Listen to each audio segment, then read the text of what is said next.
మకరం వారికి కనుక చూసుకున్నట్లయితే మీకు మీ యొక్క రాస్యాధిపతి 3వ స్థానంలో ఉన్నాడు శని, ధనస్థానంలో రాహు, పంచమంలో కుజుడు, మరియు అదేవిధంగా సప్తమంలో ఉండేటువంటి బుధుడు గురువు శుక్రుడు కలిసి ఉంటున్నారు 5వ తేదీ వరకు. దాని తర్వాత బుధుడు 6వ స్థానంలోకి వెళ్ళిపోవడం, శుక్రుడు అష్టమంలోకి వెళ్ళడం, గురువుని 17వ తేదీ వచ్చి రవి వచ్చి కలుస్తాడు.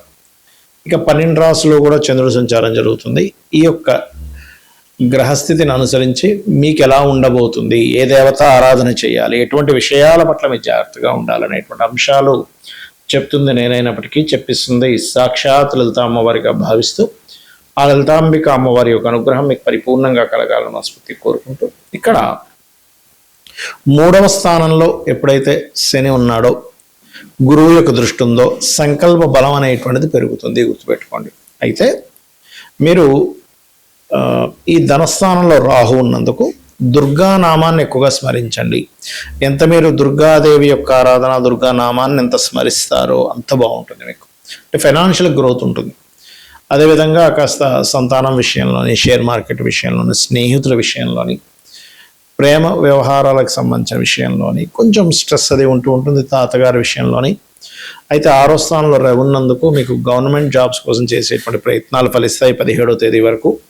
మరియు మీ యొక్క జీవిత భాగస్వామికి 17వ తేదీ నుంచి రవి ఎప్పుడైతే సప్తమంలోకి వస్తాడో, మీ యొక్క జీవిత భాగస్వామి ఏదైనా గవర్నమెంట్ సంబంధించిన ఉద్యోగ ప్రయత్నాలు, ప్రమోషన్స్ కోసం చేసే ప్రయత్నాలు ఫలిస్తాయి.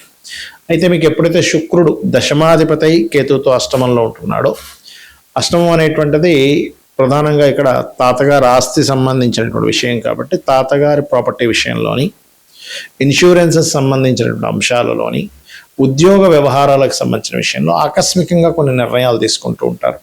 ఇటువంటి నిర్ణయాలు ఎట్టి పరిస్థితుల్లో తీసుకోకండి.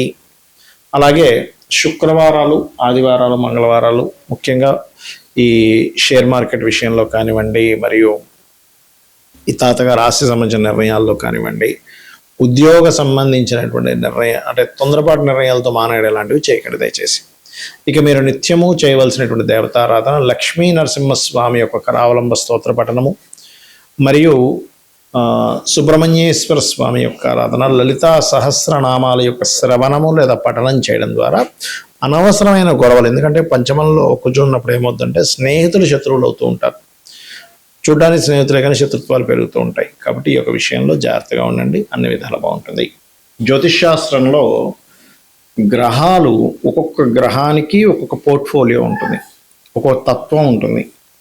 మీ లగ్నం నుంచి గ్రహాలు 9 గ్రహాలు 12 రాసుల్లో ఒక్కొక్క భావాధిపతి ఎక్కడున్నాడు దానికి సంబంధించిన అనాలిసిస్ అనేది ఉంటుంది. అంటే మీరు ఉదాహరణకి ఎంతో కష్టపడుతున్నామండి, అసలు డబ్బులు రావట్లేదు, ఏంటో అర్థం కావట్లేదు అని సతమతం అవుతుంటారు. మీరు ఉండవలసినటువంటి మీ జాతక చక్రంలో ఏదైతే వేటి మూలంగా ధనయోగం ఉందో ఆ యొక్క ధనయోగ సంబంధించిన ప్రయత్నం చేయకుండా మీరు ఇంకో ఎన్ని మార్గాల్లో ప్రయత్నం చేసినా ఉండదు. ఎందుకంటే ఉదాహరణకి తూర్పుకు వెళ్తే పలానా దేశం వస్తుంది, లేదా పలానా ప్లేస్లోకి వెళ్తాము. తూర్పు వదిలిపెట్టేసి తూర్పు అనే వైపే వెళ్లకుండా మీరు పడమర వైపు ప్రయాణం చేస్తున్నారు. ఎలా వస్తుంది ఆ ప్రదేశం, ఎలా అయితే చేరుకోలేరో అదేవిధంగా జన్మజాతకంలో మీకు ధనాన్ని ఇచ్చే గ్రహం ఏదో పట్టుకోగలగాలి. ఏ మార్గంలో ధనం ఉంది, మిమ్మల్ని మీరు ప్రమోట్ చేసుకోవడం ద్వారా, ఇప్పుడు సినిమా యాక్టర్స్ ఉంటారు, మిమ్మల్ని మీరు ప్రమోట్ చేసుకోవడం ద్వారా ధనయోగం అన్నమాట అది.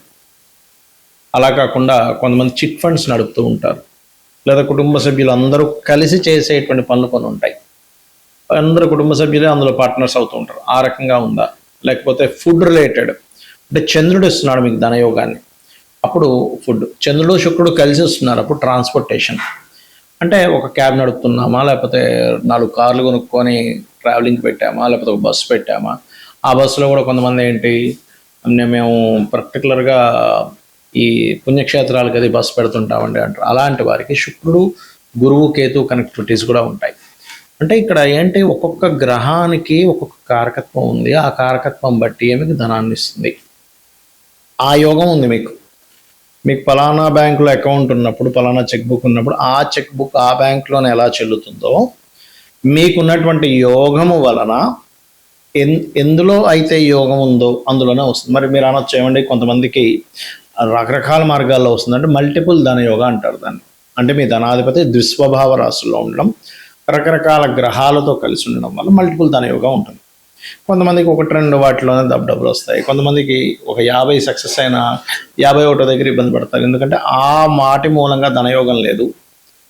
మరియు ఆ సమయంలో పర్టికులర్గా ఆ యొక్క వ్యాపారాలు చేయడం మూలంగా వాళ్ళకి ధనహీనత యోగం ఏర్పడింది. దానివల్ల ఇబ్బంది పడడం ఇవన్నీ కూడా ఉంటాయి. ఇక ఇక్కడ గమనించుకున్నట్లయితే ఈ గ్రహాల యొక్క స్థితిగతులు ఏవైతే ఉన్నాయో, ఈ గ్రహ స్థితిగతులు పర్టికులర్గా గమనించుకున్నట్లయితే ఇక్కడ మీరు ఏదైతే ఉంటారో అంటే మీ కాంబినేషన్స్ అంటే చూడండి, ఒక్కోసారి మనకి పలానా పని చేయాలి, పలానా సంబంధంగా ఇలా అవుతుంది అన్నప్పుడు మీరు అర్థం చేసుకోవాల్సింది ఏంటంటే గ్రహాలు ఇక్కడ 3 రకాలుగా విడిపోతాయి గ్రహాలు. ఇప్పుడు కూడా ఎలా అంటే మీకు ఈ యొక్క ఆలోచన వచ్చింది, పలానా బిజినెస్లోకి వెళ్ళాలి, లేకపోతే పలానా ప్రాజెక్ట్ చేయాలి, ఏదైనా ఆ ఆలోచన మీకు నష్టపరచడానికి వచ్చిందా, లాభం కలగడానికి వచ్చిందా అనేది చాలా స్పష్టంగా జ్యోతిష్ శాస్త్రంలో ఆ గ్రహం చెప్తుంది చాలా స్పష్టంగా. అంటే చిన్న ఎగ్జాంపుల్ చెప్తా చూడండి. ఒక వ్యక్తి ట్రాన్స్పోర్టేషన్ పెడదాం అనుకున్నాడు. శుక్రుడు అంతర్దశ, శుక్రుడు మహాదశ. అవునండి, శుక్రుడు కాబట్టి వాహనాలు కాబట్టి నాకు ఆలోచన వచ్చింది, నేను సక్సెస్ అయిపోతానా? కాదు. ఆ శుక్రుడు ఎలా ఉన్నాడు కండిషన్, శుక్రుడి యొక్క కండిషన్ బాగుందనుకోండి, నిజంగానే మీకు అందులో లక్షలు కోట్లు సంపాదిస్తారు. అదే శుక్రుడి కండిషన్ బాగోపోతే ఆలోచన ఇస్తాడు కానీ నష్టాన్ని ఇస్తాడు. ఇది పట్టుకోగలగాలి. ఎలా అంటే మనకు ఒక ఫ్రెండ్ ఎవరో పరిచయం అయ్యారు.